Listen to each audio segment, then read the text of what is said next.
ఎలా ఉంది చూస్తున్నారు, మీరే చూస్తున్నారు. ఎంతవరకు వాళ్ళని తీసుకెళ్ళి స్టేషన్లో వేస్తాం, వీళ్ళని తీసుకెళ్ళి స్టేషన్లో వేస్తాం, గొడవలు తప్ప ఏమీ లేదు.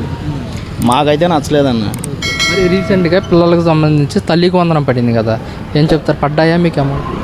ఒకరికి పడింది, ఒకరికి పడలేదన్న. ఎంతమంది ఉంటే అంతమందికి పడుతుంది నేను చెప్తున్నాను. మాకైతే పడలేదు, ఒకరికి పడింది, ఇంకొకరికి పడలా. అది గతంలో ఎలా ఉండేదంటారు? గతంలో మటుకు బాగుంది. మా ప్రభుత్వం మొత్తమే కరెంటు బిల్లులు తగ్గిస్తానన్నాడు, కరెంటు బిల్లులు పెంచాడు. ఇంకేంటన్నా ఒకటేంటి, మద్యం రేట్లు తగ్గిస్తా అన్నాడు. ఇప్పుడు తగ్గించింది ఏముంది? ఎన్నికల ప్రచారాల్లో చంద్రబాబు నాయుడు గారు ఉన్న కరెంటు బిల్లుని తగ్గించి నాణ్యమైన కరెంట్ని అందిస్తామని చెప్పారు. అందిస్తా అన్నాడు. ఏమందించాడు అన్న? ఇప్పుడు ఏమందించాడు? 400 వచ్చే కరెంటు బిల్లు ఇవాళ 1000 రూపాయలు వస్తుంది.